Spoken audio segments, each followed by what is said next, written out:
Hey, how's it going, guys? I'm Paradoxic, and welcome back to Once Upon a Time. This time we are on to episode 3 of season 1, not on to season 3, episode 3 of season 1. Last time we saw the magnificence and the pretty much a magnificent drama that was the ongoing feud and kind of just a general drama between Emma and Regina. Regina just fighting to get Emma to leave Storybrooke once and for all, and to leave Henry in her, in her kind of custody and everything. But Emma wasn't giving. Emma was not giving up. I mean, she kind of, I think she had her reservations about Henry being serious about all this fairy tale stuff, but at the same time, she felt like Regina did Regina didn't really love him as a son as much as she claimed she didn't, especially because like Henry himself would kind of exclaim over and over that Regina was not his mother and that she didn't love him and that she was an evil queen and everything. So that kind of prompted her to stick around and try and investigate more and see what was really going on. So we had her, I think, her trying to give her a basket of poison apples, and then she came back after she was arrested. She was tricked into actually stealing into taking being given the files from Archie's therapist office, and then reported her to the sheriff saying that she'd stolen them and was aggressive and all that kind of stuff. And then she was arrested, and then her mother bailed her out. Mary bailed her out, and then she went back to the garden and sawed down one of the branches and everything. So that was cool. Just a bunch of different stuff, like a bunch like play after play after play from each of them, which was great to watch. Like a really dramatic kind of football game. But that was cool, and we had, I think, by the end of it, we actually found out some pretty mysterious stuff that Regina coming, like Regina being able to adopt Henry and also naming him Henry. Neither of those things were coincidences. Getting Henry in the first place was actually down to Mr. Gold. He found the kid and kind of procured him for her. But then naming him like I said, like the evil queen had a father who was called Henry, and we even saw like some of her backstory that she actually struggled to find the key to making the whole kind of time curse work, and what she needed to do was to sacrifice the heart of the thing that she loved most. So that turned out to be her father Henry. So she killed him and actually plucked his heart out and then sacrificed that. So then I think subconsciously that is like that kind of linkage remained, and then she named Henry in honor of the kind of person she sacrificed to make this whole thing work and everything. So there was that. I think Mr. Gold, like Rumpel in the modern day, Mr. Gold, he is kind of he is pretty much aware that that Emma is the daughter, is not only the daughter of Prince Charming and Snow White, but she's also the child they sent away, the one that escaped the curse, and the one that is immune to everything and stuff like that. So he knows it, and I think like we might see Regina actually becoming more and more suspicious of it. But I think right now she knows that Gold is definitely letting on more. Knows more than he's actually letting on, and he's actually trickier than even she, like whether she's Regina or as the evil queen, that he's actually trickier than she kind of took him for initially. So Mr. Gold, I'm pretty sure he has some other plans up his sleeve that he didn't really tell Regina about before she enacted the curse. Like he made her a deal that he would give her the information about the heart and stuff in exchange for her life of luxury and power and happiness in this new kind of world that she was going to build for all the people within that kind of fairy tale world. So yeah, I'm curious to see where we go with his character and what he does, and like the extent of his actual knowledge on who Emma is. And I think if he knows that she is the one capable of reversing the curse, and if he's going to let her do that, because I think again, like he's very much kind of giving off that vibe of like he's like a self-serving, self-preservational kind of character. So as long as nothing really affects him directly, he's more than happy to watch drama unfold, and he's more than happy to actually let things unfold. And as long as he doesn't lose anything he cares about, then it's all good. He's like the Loki of the series. Like so far, that's the vibe I get. He is the Loki, but much less kind of like, you love him because he's so kind of sinister and he's so kind of interesting to watch, and especially the actor himself does a great job. I think like the character himself is not as lovable because he is like mischievous and sinister and manipulative, but he's kind of like the Loki of the series and of this story in that sense. So yeah, but we had all that good stuff, and yeah, we had a bit more bonding between Emma and Mary.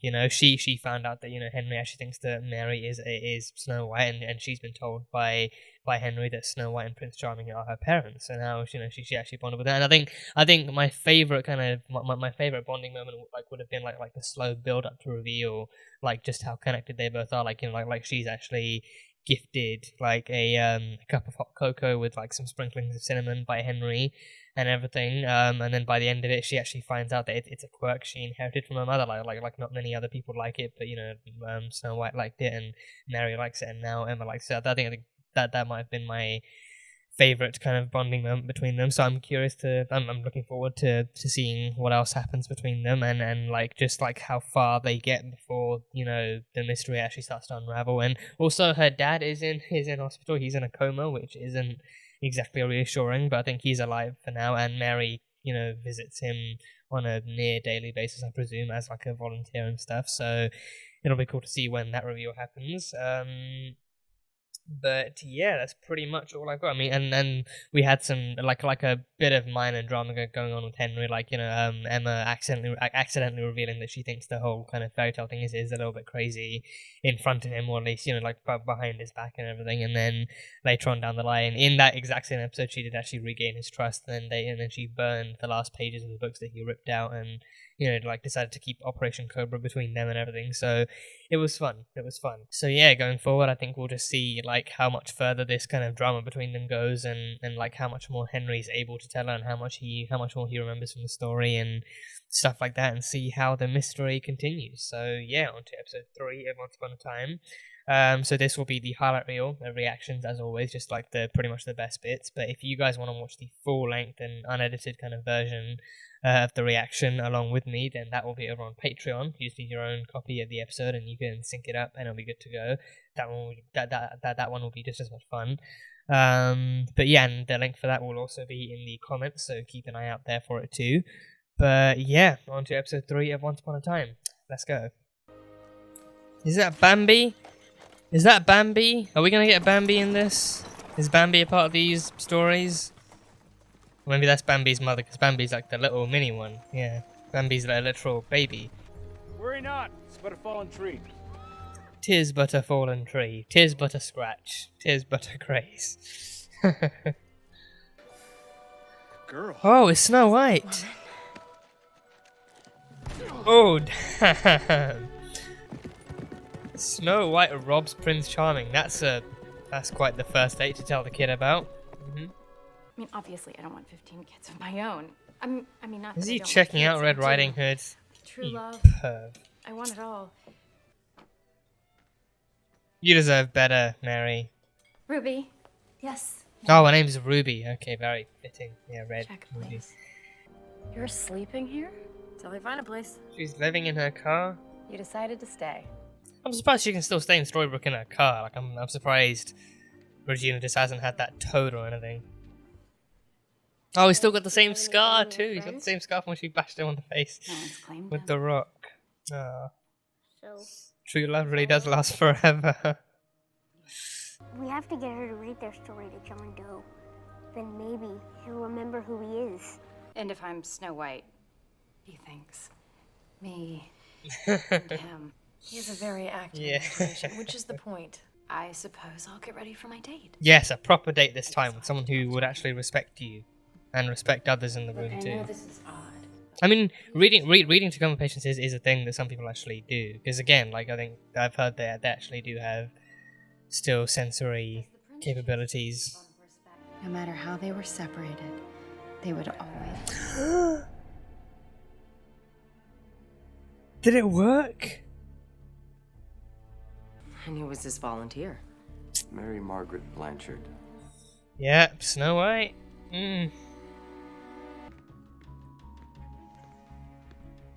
Damn, that's a hell of an underground lair. It's a great underground lair. Where are the dwarves?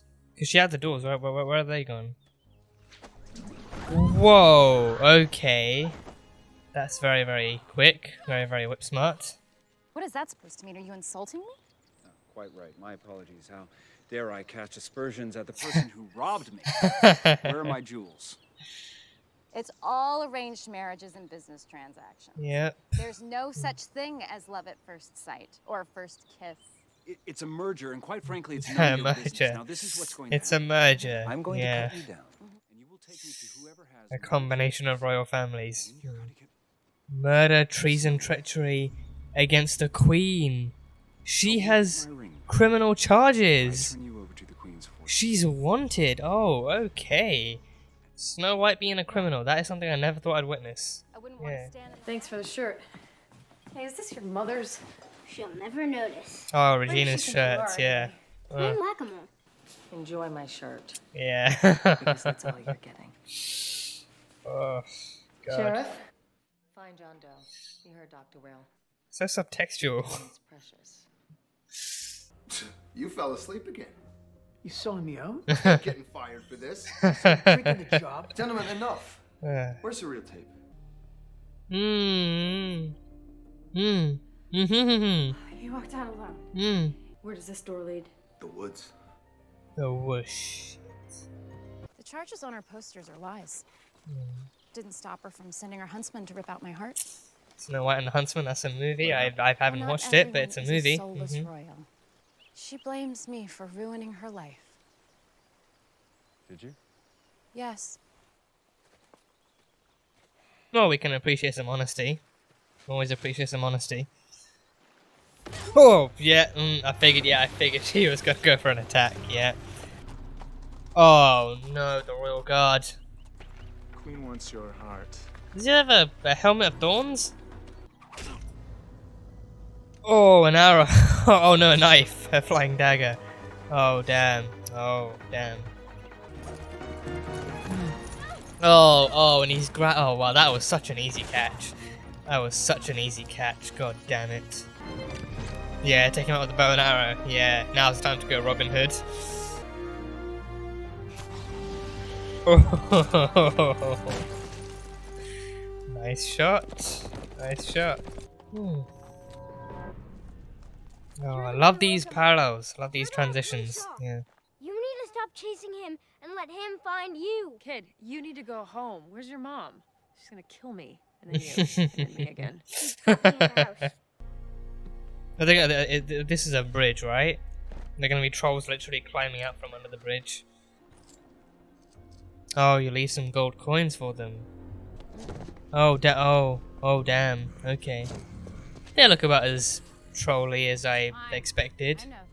I'm talking in front of him. Who is this guy? No, he's with me. Oh, that's good.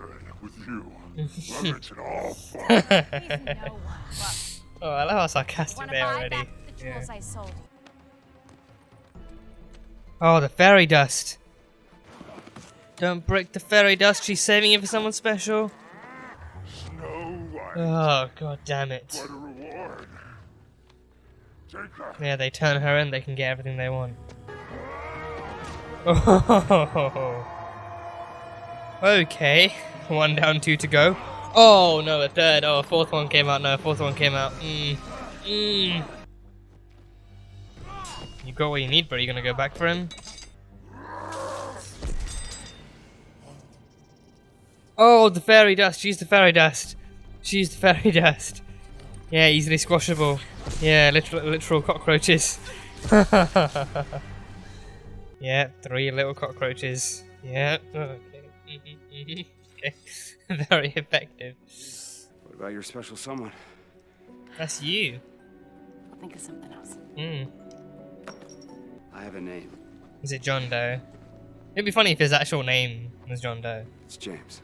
James Doe. It's nice to meet you, James. James. Well, maybe. Well, I don't know. Maybe James. Oh, okay. I didn't see that one coming. I didn't see that foot song coming. Maybe James Barnes, like Bucky or something. Yeah, James Barnes. Troll Bridge. Oh my god. I love this freaking show. Is he okay? Is he gonna be okay? Don't look, okay? Yeah, this is pretty traumatic for a kid. Yeah. Come back to us. Come back to me. Come on, James. Come back to Snow White. Come back to Mary. True Love's Kiss. True Love's Kiss. Also known as CPR, but True Love's Kiss. You saved me.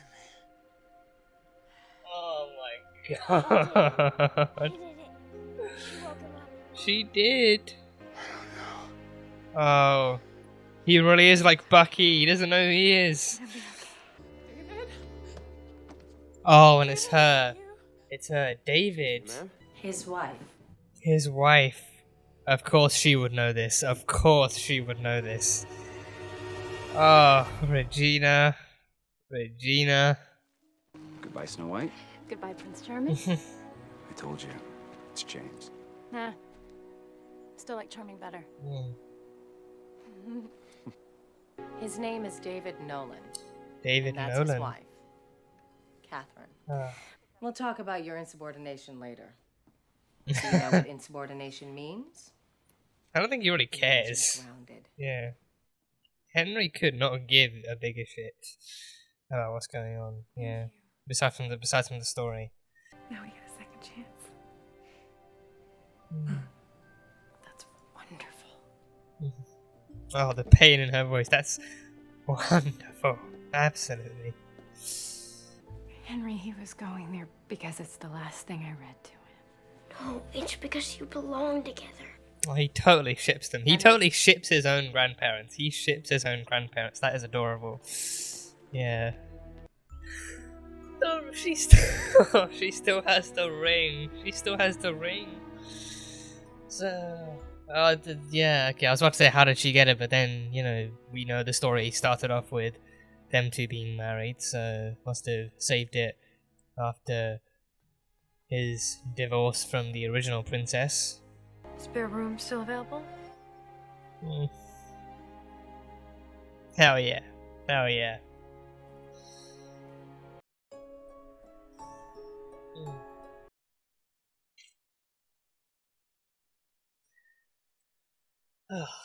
What an ending. What an ending.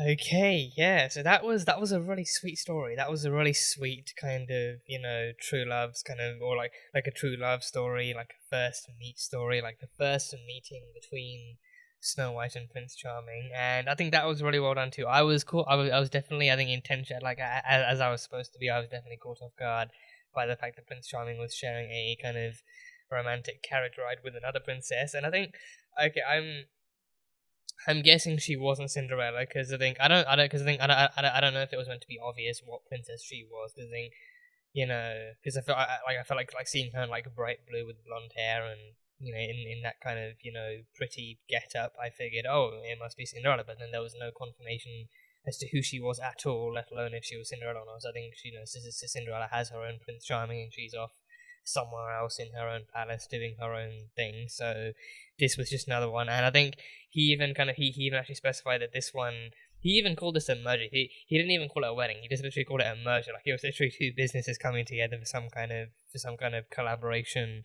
like a lifetime collaboration to prevent further war or something. So yeah, so he even called it a merger. So it was pretty much like an arranged marriage to kind of unite two kingdoms instead of driving them towards war and stuff like that. So that was that. But we had Snow White and Prince Charming first meeting. So I mean, ironically, their first meeting, their first I mean, I don't know if we can call it their first date, but the first time they meet, it's not through true love. It's literally her trying to mug him and steal his jewels and steal his engagement ring and everything. So that was interesting. So I mean, yeah, I think seeing like a person riding off in like a green cloak on a horse, I figured, oh, it must be Robin Hood. But then I think the bow and arrows weren't evident. They were not evident. So I figured, oh, like maybe they're hidden, or maybe like she doesn't really need them right now. But maybe it was Robin Hood. But then it's actually revealed to be Snow White, and she's not snowy or white, or at least not in white clothing. And she's not really much of a princess either. So this seems to have some kind of interesting backstory. So I think I probably should point out I'm not entirely sure what the backstory between her and the evil queen is. So I think she is now a wanted criminal. Like that there was a wanted poster on her person about her actually being charged with, I think, like treason and treachery, and I think like there's just basically like just being charged with criminal charges and stuff. So like the queen wanted her, I think, maybe probably dead or alive, and stuff. So yeah. So I think the poisoned apple. I take it the poisoned apple hasn't worked because I think because I think for this queen, that were like for Snow White, for Snow White at least, that was her routine. Like, give her a poisoned apple tea, and then she would die and fall into a coma. So then we know the story literally started off with a coma, and at that point, Snow White and Prince Charming were they were already together. They were already kind of to be married, and all they had to do was wake her up with true love's kiss and everything.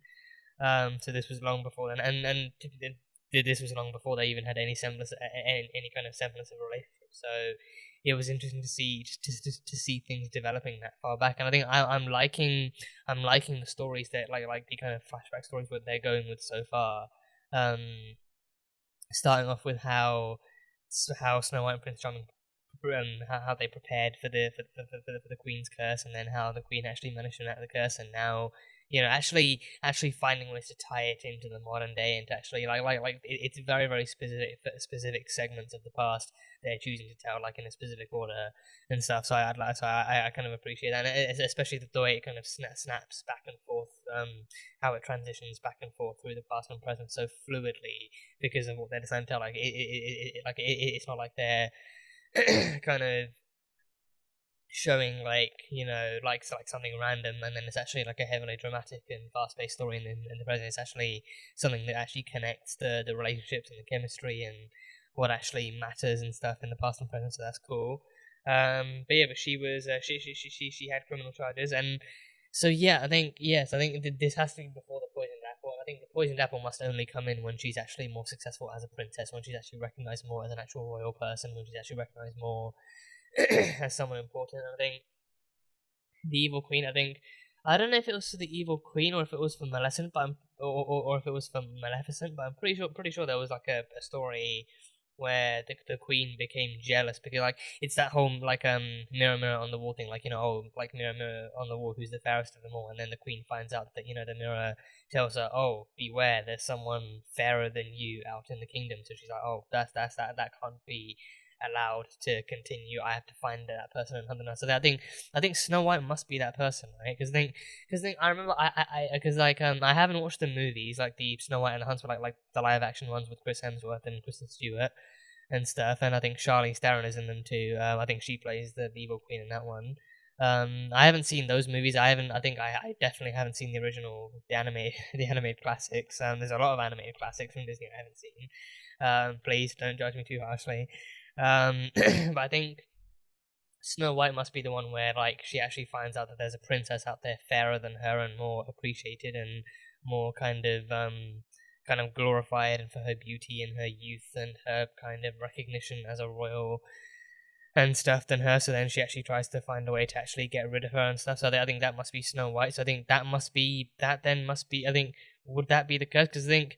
Because she even told Prince Charming, like, oh, she thinks I ruined her life. And then he asks her, well, did you ruin her life? Like what would be the definition of ruined her life? But then she just says, yeah, I did. So I think I think she probably, because I think that question, like, who's the fairest of them all? Like, is it, because I've never fully thought about that question. I've never actually thought about like what it means to be the fairest of them all. Like is it solely in terms of beauty, or is it in terms of actual like their kind of like importance within the world, or like their important, like their like their value as a person, like someone who's fairer, like being like especially like if you're like an evil queen, like a ruler, like then you have to decide whether you're fair or cruel or something. So like who's the fairest of them all? So I think the evil queen might think she's fair just because, but then if she actually finds out that there's someone out there who's fairer than her because she's actually fair, and she's actually appreciated more because she's actually good towards people and stuff like that, then that might also tick her off. So then she wants to be seen as good even if she's actually not doing good things by her people. So then I think by that logic she kind of admits that, okay, well, by her logic, sure, I did ruin her life by being something that she wasn't, by being something that she failed to do. So by that logic, yeah, I did kind of ruin her life and stuff like that. So yeah, but then so then those charges then drove her to actually living outside the kingdom in the woods, just kind of scavenging, and also she steals jewelry. She steals stuff and actually sells it to the trolls, and then stuff like that happens. So yeah, so those criminal charges, and I think she did send a huntsman.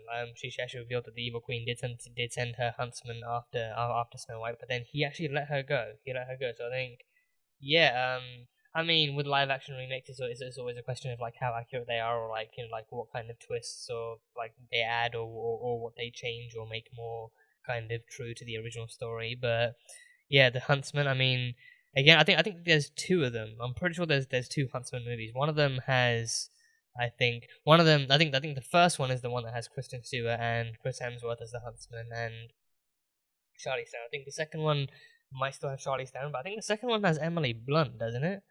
I think the second one.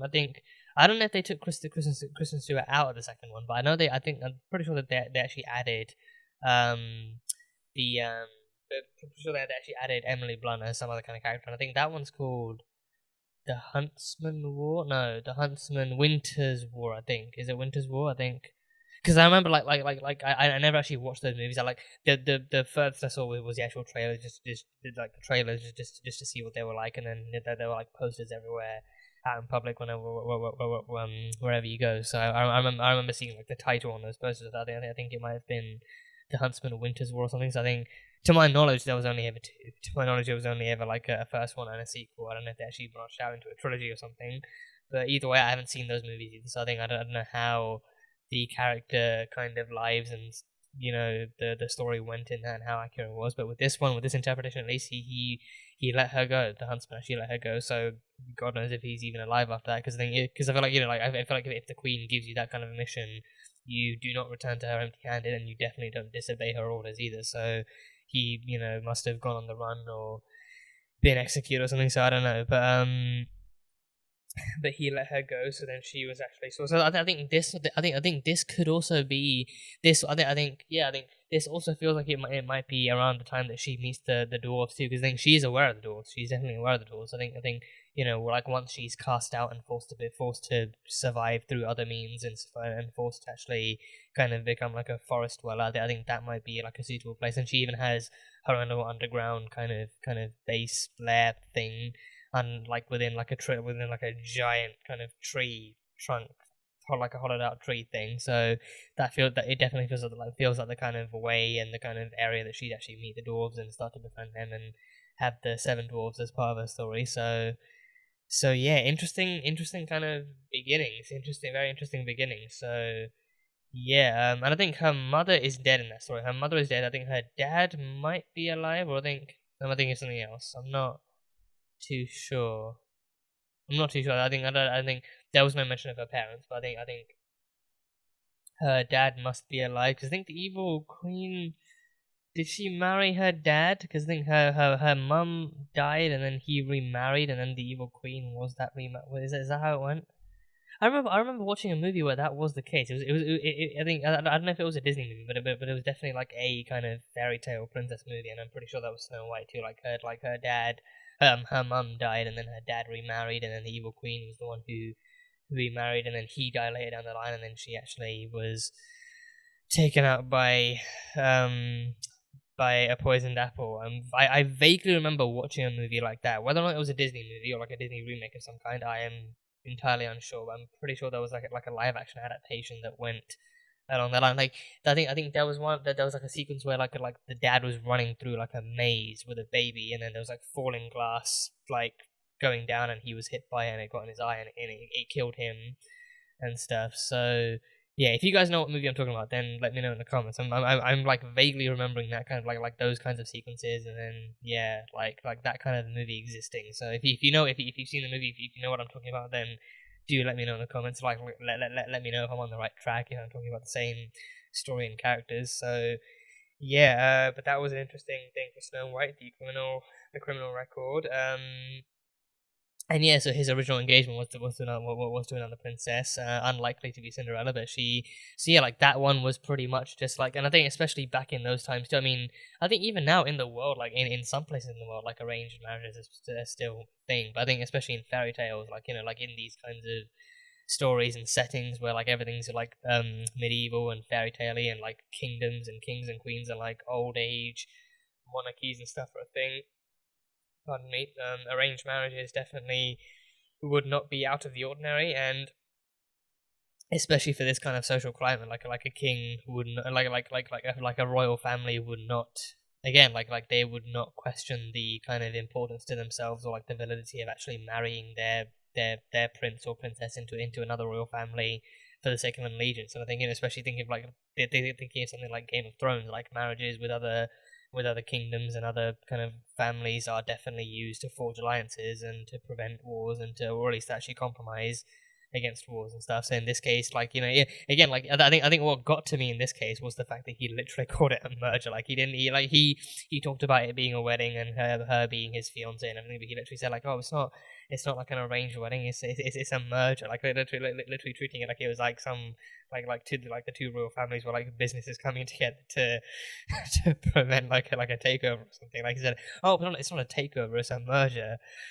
and stuff. Like the fact that he used that word just gets to me. But babe, I mean, Snow White saw it coming a mile off, like, oh, this isn't true love. True love doesn't exist. This is just, you're literally marrying so that your families won't end up killing each other somewhere down the line, and hopefully you'll still be able to, pop out a few kids to continue the family legacy, or something like that. So that kind of awareness was very, very neat and very cool to see. And yeah, just like that kind of accuracy when it comes to these kinds of stories, these kinds of people, was really cool to see too. So yeah, and in the end he did go back. In the end he actually did get his ring back and his other jewels back, so he did actually.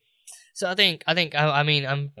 guessing that, like even if he did marry her again, like that marriage did not last, and he did eventually go back and find Snow White somehow when he got married to her.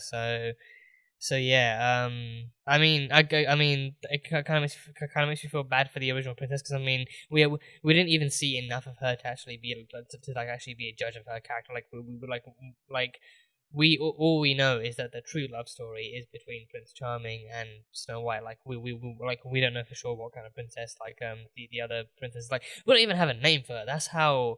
It's how sorry I feel for her character. Like we're just supposed to think that she's the princess he's stuck with for now until he finds his true love. But like chances are she deserves true love just as much as he does. She deserves to find, she herself deserves to find someone that actually loves and appreciates her just as much as him and Snow White deserve to be together. So I think the fact that we don't even have a name, I think it's like a sign that it's like a sign that we as an audience aren't really meant to care for her that much. We're not really meant to see her as anything other than like an obstacle maybe between Snow White and Prince Charming, which again, it sucks, but I mean, at least for me, like it feels like they're using her as more of like a storytelling tool than as her own person. So yeah, it just kind of feels weird to see her like that, because again, we haven't seen enough of her to actually decide whether or not she's actually worthy of Prince Charming's hand, or if she's actually kind of like an unlikable kind of character or anything, or like an unlikable princess. So yeah, but whether or not we see her down the line in the future kind of flashbacks, we'll have to wait and see. But either way, it was cool. It was cool. And yeah, I think their story, the way their story blossomed, the way it kind of flowed overall was really, really fun to watch. Like watching them go from really kind of opposites. Like it definitely, I think, I mean, I don't know if it would feel like an opposites attract kind of thing, like in the sense that they really didn't like that they really didn't like each other to begin with. They didn't really want to spend too much time together, but he captured her anyway, and he wasn't really letting her go until he got his property back and everything, like that kind of thing. And like they're stuck together, and then she eventually kind of tries to push him in the river, and he gets thrown down the current and everything, and then she runs into the royal guard, and then they try and find her, and then they know she's Snow White, so like capturing her would definitely bring them like a hefty kind of reward on the Queen's path and everything. So like just watching them run into one situation after another that eventually kind of pulled them close together, like that, like it definitely seems like a classic kind of like a classic romance kind of trope that feels kind of well done. It doesn't really feel too forced. Doesn't really feel, I think it feels cliched, but in a way that, again, like it doesn't feel like they're doing it again just for the sake of it. It feels like they're actually doing it again to actually pull off like a convincing story between these two characters that we're already familiar with, and definitely feels like it's something like that feels kind of natural and feels organic and everything. So that like in that sense, it's really, really fun to watch. And even like them saving each other and being like, you saved me, and those parallels to the future as well, like those parallels to the future, and like him and like it's just so good to watch. It's so good to watch. I think it makes it really easy for you to like not only like ship them like in like a classic kind of like a fandom way, but also like to actually appreciate them as characters, to appreciate their kind of growth as characters and then their kind of relationships, origins, and its growth as well. So that is it makes it really fun. It makes it really, really fun to watch, so I appreciate that. And yeah, he woke up. This was the episode that he woke up. Charming woke up, and it was very gradual too. It was very gradual from her reading him the same story from the book that she gave Henry, the same kind of book full of all the same fairy tales, and then him immediately grabbing her arm like that, like, yeah, I remember, wake me up, and stuff like that, and then like literally that night he actually gets up and. Also, I mean, you'd think that would be better security. Like I think I figured there would be someone at the front desk who actually saw him walk up and get it, especially like a patient, especially because he had his own room. Like everyone else was in like that kind of general room with all the beds conjoined and everything, but his one was like because he was a coma patient, his room was actually like a separate thing. So I figured there'd be tighter security for like a coma patient's room or something. But apparently, no, apparently he was literally able to just up and leave and get to the forest, because especially if regardless of whether or not he's like a fairy tale character with like a new set of memories or like no memories in his case, like regardless of who he is, that seems like it feels like something that's like viable for like a lawsuit against the hospital. You really should, especially for especially for a coma patient, you should have tight enough security to make sure that even if they do get up in their own room, someone is there on watch actually paying attention. And actually making sure that even if they are like busy watching TV or doing something to pass the time, if they're on like the night shift, still they're actually paying attention to their surroundings, because in case someone breaks in or someone tries to break out, James did, it just feels like that kind of thing is viable for a lawsuit. But then I think in this case, Regina knows better than to drag anyone else into this mess and stuff. So yeah, but he did wake up. He did gradually then wake up, and he did walk out. He went looking for the bridge. Like the bridge was one of the many kind of pivotal moments from this. So I think the bridge was definitely. I think the bridge was the last time she saved him. Like the bridge was her saving him with the fairy dust, and I think in the flashback we met trolls. We met trolls, and the trolls looked about as trollish as I would expect trolls to look. They looked about as accurate as I'd expect them to look, and it was very cool seeing them portrayed as such. And yeah, and I think trolls under. A bridge. When I think of bridge, not just bridges, but maybe bridges, but when I think of trolls under bridges, I generally think of the bridges being a lot lower and a lot closer to the ground. Like this one, that troll was kicked off and practically fell to his death. I didn't think they'd be that high up, so it was definitely still a bridge. But and they were just hanging on to the underside and to the actual vertical side and everything. So they were able to climb up with ease and swing themselves over and see what was what. So yeah, so they were definitely trolls on the bridge, and even in the real world, even in the future, someone. I mean, what? Part of me wants to think it's just a really kind of cheeky teenager who just thought, oh, toll bridge. I bet it would be a shame if someone just snuck an R in between the T and the O and turned it into something else, because it seems like exactly the kind of thing like a teenage prankster would do, oh, toll bridge, more like toll bridge, LOL. But yeah, so seeing that, it works as an Easter egg, but it's also something if you think about it more realistically, then it is like a piece of graffiti that any teenager into practical jokes, or anyone into practical jokes would do. Not renaming it completely, but also just writing in small enough so that someone could see, but then also big enough that big enough that someone could see, but small enough that no one would actually mistake it for toll bridge and then drive background or walk background looking for the actual toll bridge. So like a safer kind of practical joke. But either way, it was a good Easter egg.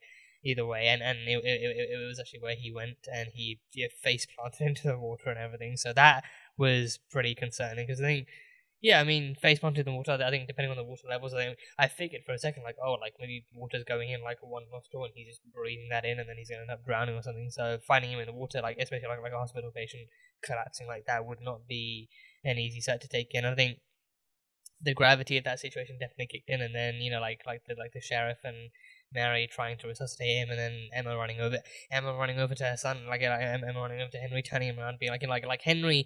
This entire story, Henry has been so damn invested in actually unlocking everyone's memories and unlocking everyone's histories and their true identities and everything, and like he literally couldn't give two shits what Regina does to him. She could ground him for a month and he'd still find a way out. You know, he lies to her. He kind of has no issues telling her that he doesn't love her and that she doesn't love him. You know, he has no issues actually embracing Emma as his true mother. But, you know, like, he literally, all he cares about is the stories. All he cares about is actually fulfilling the stories and actually bringing those characters back to life again. Like, he could care less about the real world or what's in it. So, yeah, and he even ships his own grandparents. He ships his own grandparents that hard. And he's even at the end, like, him going back to get his backpack, but then going back to get his backpack, but then whispering to Mary, like, you know, don't listen to them. You're his one true love. You guys are destined to be together. You're my grandparents. You're Emma's parents. You guys are destined to be together. Don't listen to them. You know, keep that faith. Keep that concept of true love, you know, inside your heart. He will find his way back to you eventually. Like him, just he's the biggest shipper. He is the biggest. He's the captain of that ship. He's the junior captain of the Prince Charming and Emma Swan, Prince Charming and Snow White ship. So, yeah. So that stuff was fun to see. But yeah, and then Mary actually manages to resuscitate him. So then, I mean, out loud, she says, you know, like, come back to us, you know, come back to us, like, please wake up. But then, like, she actually leans in and whispers to him, like, you know, come back to me. So I think, you know, deep down, I think with Mary, the way she's been seeing this whole thing, like she, I think even she's been like, you know, sure, stories are special, they have like special value, they have like a, you know, like an importance in the world in terms of what they teach us and what they give us and stuff. But at the end of the day, they're just stories. It's still like a real world out there to live in and operate and stuff. So I think she gives him the benefit of the doubt because he's the kid. But I think deep down she has 1 foot in and 1 foot out. I feel like she has 1 foot inside the fantasy and then 1 foot inside the reality to kind of balance things out and to even give herself hope of like a better tomorrow and also because she actually works with kids. I think if she actually feels that she maintains that kind of understanding and that kind of belief system, then it actually makes it easier to relate to kids and to be the kind of person that they should have to look up to, which is really, really admirable. But then deep down, I think, you know, actually waking up this John Doe, like she did go along with the whole kind of fairy tale thing, but also deep down, I think she genuinely wanted to wake him up because, you know, he's like a, you know, because I feel like you know, like she, she feels like maybe as a volunteer, like as much as she appreciates her volunteer work, she feels like there's only so much she can do with being a volunteer. So maybe actually being the key to waking him up would feel, you know, would make her feel like she's actually helping someone and that she's actually, you know, destined to kind of help someone in that way. And also like her then finding out that that he's also Prince Charming is also like a different story, because then if Henry thinks that she's Snow White and he's Prince Charming and that they're destined to be together, like maybe that's her destiny to actually reunite with her love after all these years again. So yeah, the way the story flowed, the way this episode flowed was just so good, so darn good. And yeah, even in the present day, his princess still shows up in the form of Catherine Nolan. So his name is James Nolan. His prince name is his Prince James, but then his future kind of alter ego is David Nolan. So that's I think hearing Nolan made me think of Nolan North from Uncharted, but no, his name is David Nolan. So yeah, and then his like the same woman who played the princess way back when actually came back in the future to actually play his wife as Catherine. And but then it's revealed that that apparently, I figured that Regina would have that kind of intel, because for one thing, she was keeping in constant, like, she was the emergency contact for David, she was the emergency contact for Prince Charming. That is, again, like, this woman's kind of ruthlessness and cunning knows no bounds, and I love it. But she was the emergency contact she was the emergency contact for David, so as soon as he went missing, she was the first to hear about it. And also the fact that, you know, like she was keeping in direct and constant contact with the doctor, who was actually the same doctor that Mary went on a date with, no less. And this guy spent the entire time checking out Red Riding Ruby's ass. Her name is Ruby, so very Ruby. Same doctor and everything, so she kept in constant contact with him, and it wasn't even until she left that, you know, like, he actually called her up and said, okay, well, like, we have an update, so, you know, he's actually woken up, he's actually showing signs of awareness and movement now, so something to be aware of. So then she showed up, and then right at the very end, she comes striding in behind Catherine, like, revealing, oh yes, he has a wife already. So him and Mary have no need to get together and reestablish their true love's past and everything like that. So she comes in with all that. I think I love that even with so little screen time, she like whatever screen time she does get, she absolutely nails it. She absolutely kind of takes hold of the scene and just masters it. Like, that's just Lana Perilla's power. Like she knows that evil, like, Regina is there to kind of give off that evil queen vibe and give off that kind of cunning vibe and everything. So she nails it. But anytime she does come in, whatever for, she absolutely kind of like whatever she has to do, she nails it. So I love that about her. And then she even has that backup plan of, you know, like, them looking through older tapes and actually finding out that David had actually been whispering Catherine's name in his sleep. So then they did some digging and found out about the wife he used to have called Catherine Nolan, and now worked to reunite them. So yeah, like, and even her being like, you know, oh, you and Mary should be happy. Like, you worked so hard to actually wake him up again and find out who he was, and now not only have you woken him up, you've reunited him with his one true love and everything. So like again, like, that kind of passive aggressive kind of shade is, and I'm not, like, again, one of the many things I love about her. But yeah, it's amazing. But yeah, so, and he still has no memory. He still has no memory. He still so they've effectively kind of, you know, like, without Winter Soldiering him, they've effectively kind of, you know, Bucky Barnes'd him, and kind of put him in that kind of coma, and then he comes out with no memory of who he is or who he was or anything like that, and then he, you know, just yeah. So looking forward to seeing how that relationship develops and how that relationship continues, and, you know, if Mary can actually still manage to keep away from David despite what she knows and despite what she believes and hopes and everything. But I guess we'll have to wait and see. And then at the very end, you know, Emma did actually go back and actually take up Mary on that offer of her having a spare room. So she's now officially living with Emma. She's officially living with Emma. So I think now Regina. Regina basically made it so that Regina basically made it so that, you know, like, so that, you know, she had no place of her own. So that, you know, so that Emma had no place of her own. Like, she can stay at the motel because of her newfound felony record, and, you know, like her car was clamped too, so she couldn't really.